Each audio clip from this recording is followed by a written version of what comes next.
Welcome, ladies and gentlemen. Welcome. I am your host, Ethan, and this is Roster United, episode 25. And today, we're going to review our first ever Marvel X-Men United character. And today, we're going to start off with the first expansion, Gold Team. That is the first expansion. This expansion contains 5 heroes. But like I've said before in our last episode, which if you haven't heard already, I would appreciate it if you could just go back, listen to that first.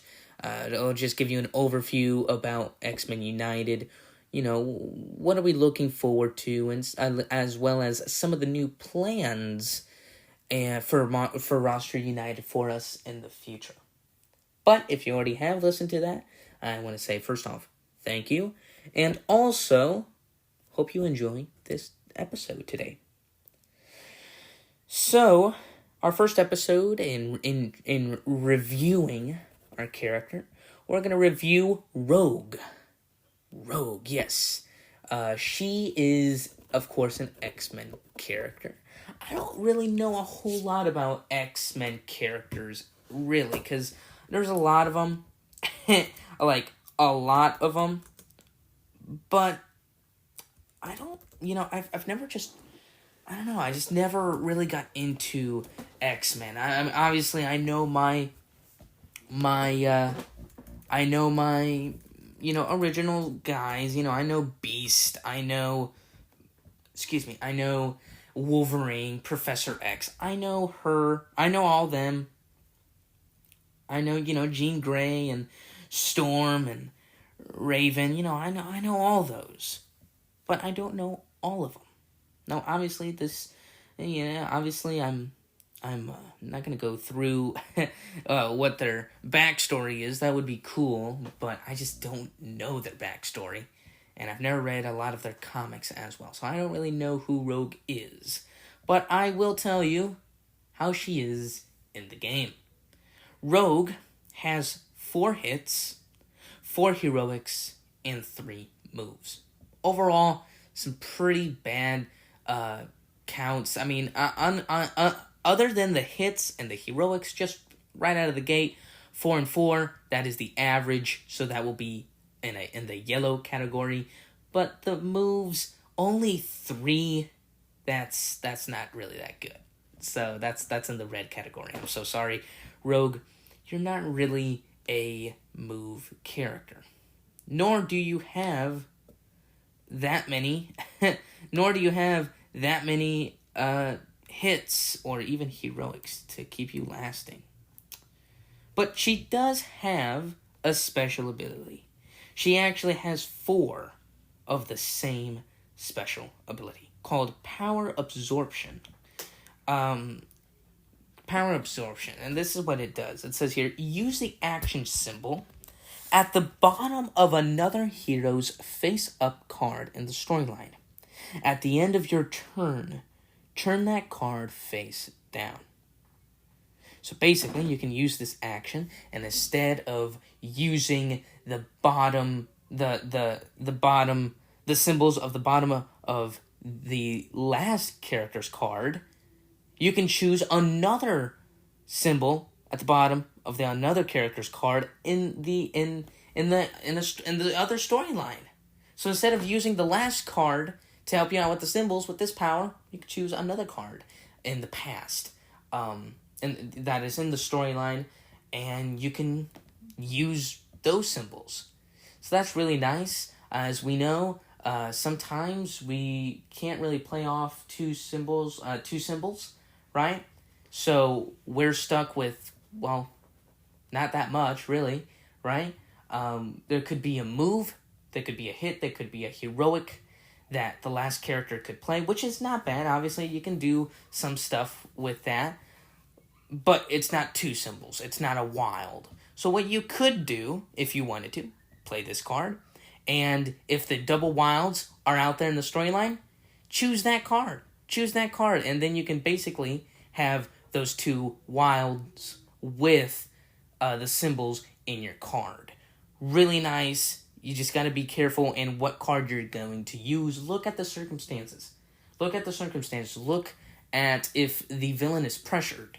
Look at the number of thugs that have been defeated and how many civilians have been saved or threats that have been discarded. Focus on that. And then after you use those symbols at the bottom of that card, you flip it over in the storyline.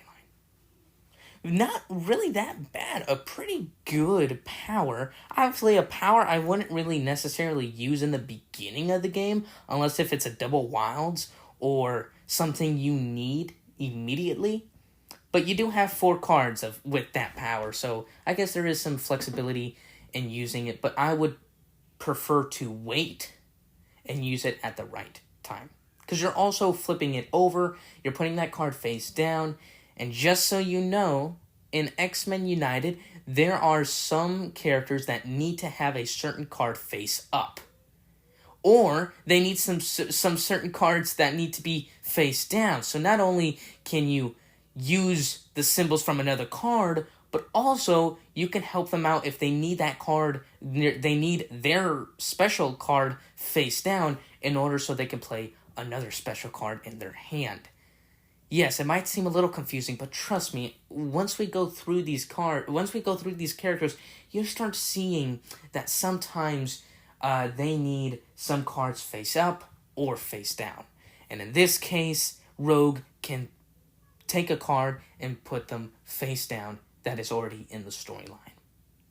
Interesting, right? She also has 4 wilds. I forgot to mention the wilds as well. 4 wilds. Not bad at all. Really good. Really good. That's 1 more than average. Now, what is her type? Obviously, 4-4-3, 4 hits, 4 heroics, 3 moves, 4-4-3. Her special was, use other symbols at the bottom of the card, not just before her, but she can choose any other card in the storyline. So what kind of character is she? Well, I consider her to be a playoff character. Now you might be thinking, what the heck does a playoff character mean? Well, basically it's a character that plays off of other characters. She does this, right? She basically plays off the certain symbols on other hero cards, and then she can flip them over. So she's a good playoff character, but also characters can also play off of her easily, right? Again, placing cards face down in the storyline, very important. I've seen some examples. I don't have them currently right here in front of me, but yeah, there's a whole lot with Rogue, especially with this face down. I know you guys might be thinking, well, that's weird. Why are you talking about, face up, face down stuff? Like, who cares? Well, it does care. It does matter. And the reason is because not only will the player do other things, but for example, Logan, if one of his starting cards is face up, one of his cards is face up in the storyline, he can't do a whole bunch of hits like he wants to do. So flipping his card face over will let him do potentially 10 damage throughout the game, which is really, really good. But he has to place that card face down. Other characters do have to place their card face down, and sometimes they can't do that. Right? Sometimes the villain can do that. But not a lot. The heroes in this set do. Rogue is a great example of that. Now, what are the needs for Rogue? Because as we know, 4-4-3, like I've said before, 4 wilds, which is pretty good, can substitute her moves and add a little bit more heroics and hits to her stats. But what does she need? I said personally that she needs moves. She needs to move. Obviously, she can use other symbols and other cards, but that ain't enough, right? It depends on what's going on. I personally like to use a move and a hit or a move a heroic, depending in any circumstance. But sometimes I need to use that double wild card. Sometimes I need to get that double heroic card or double hit card. right? Sometimes I need to do that. It just depends all on the circumstances. And, you know, but either way, she still needs to move. She still needs to get around the board, and she only has 3 moves. It isn't enough. It isn't enough. I'm sorry. It's not. So if you're ever going to put her with another type of class, with another type of characters, if you're picking a team, just make sure you have a character with a lot of moves that can keep her up. That you can play, that she can play off of, and that's why Rogue is probably one of the best playoff characters in the game. And also, of course, 2 symbol cards, very important. These cards are good to play off of. Very important to have lots of them. Now, if you have lots of 2 symbol cards, just so you know, I might not say that you're a playoff character, because playoff character, I usually like to say that it's because of their ability, their main thing, which is totally what Rogue does. But obviously her 2 symbol card count isn't good anyway, but if it was, I would not consider that being a playoff, kind of a playoff type, even if you have 6 2 symbol cards. I just don't think that. Because of course it just depends on the symbols as well in those 2 symbol cards. But anyway, focusing back on Rogue, Rogue has 3 2 symbol cards, which is in the red category. Usually you want 4, that is average or more. If you get more than 4, you're amazing. You're good. You got a nice number for 2 symbol cards. Great. But Rogue here, that's her only problem, is the 3 2 symbol cards. It's not good enough. It's not good enough. She doesn't just need help for moves, but she can't help others as well. Which leads to our next segment. The United Draft.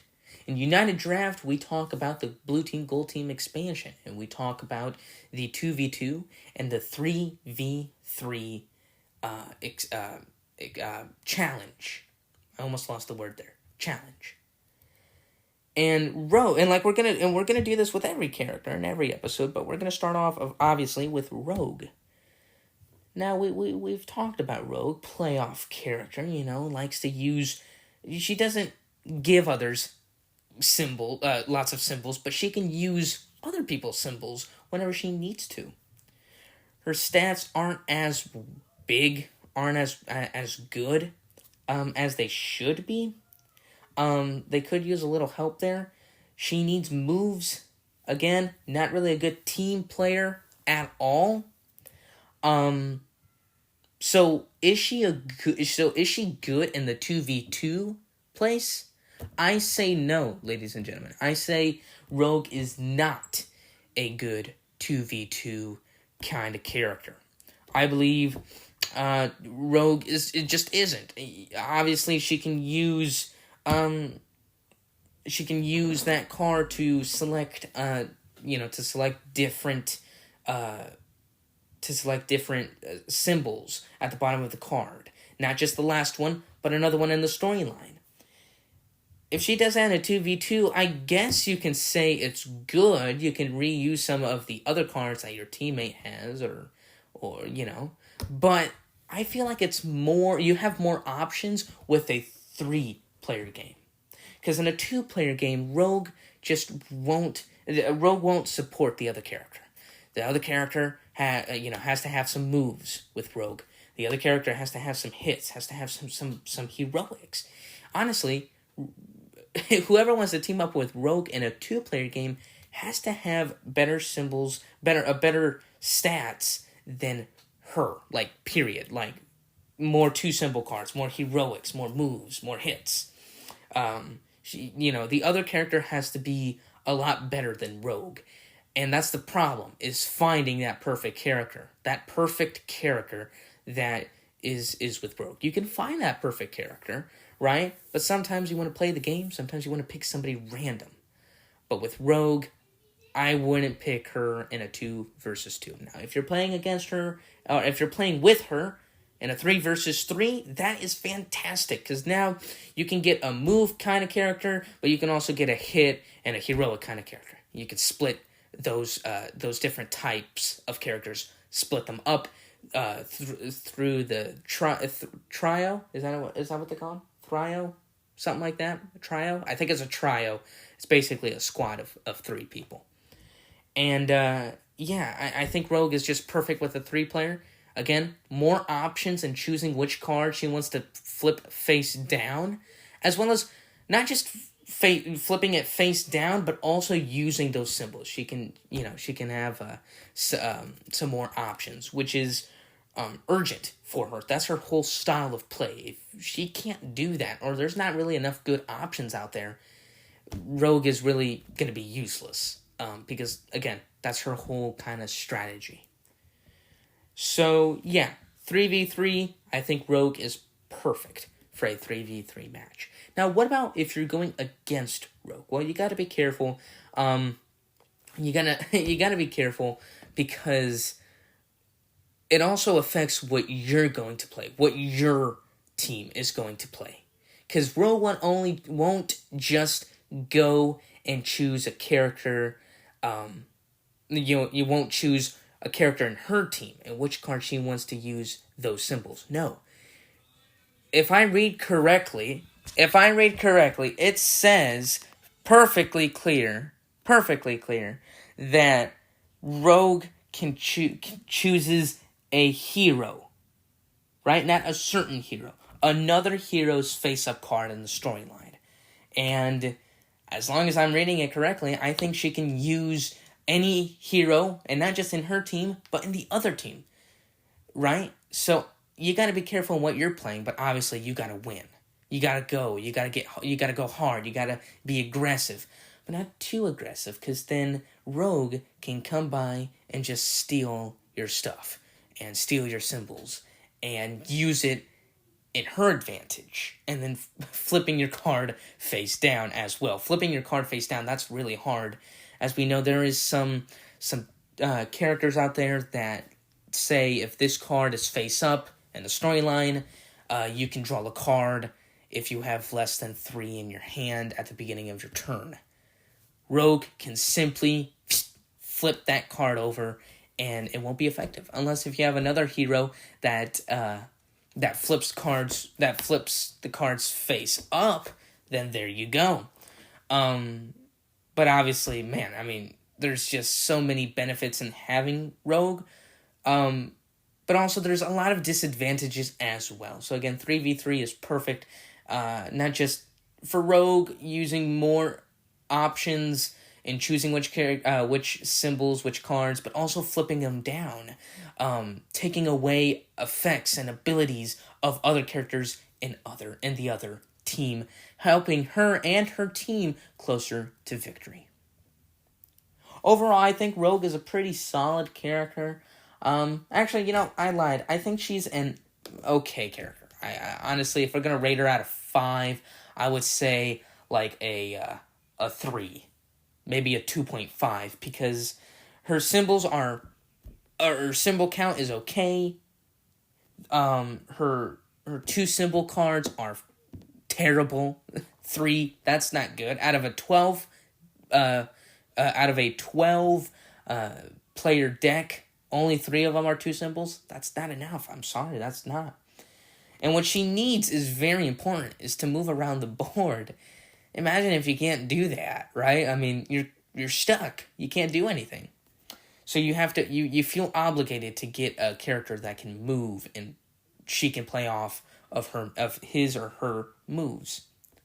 But she's also really good. Her abilities, and the type of character that she is, a playoff character, really well. Again, a 3v3 character, perfect. 3v3 character. Anyway, ladies and gentlemen, I think this is it for the first ever episode interview with Rogue. I hope you had a fun time going through.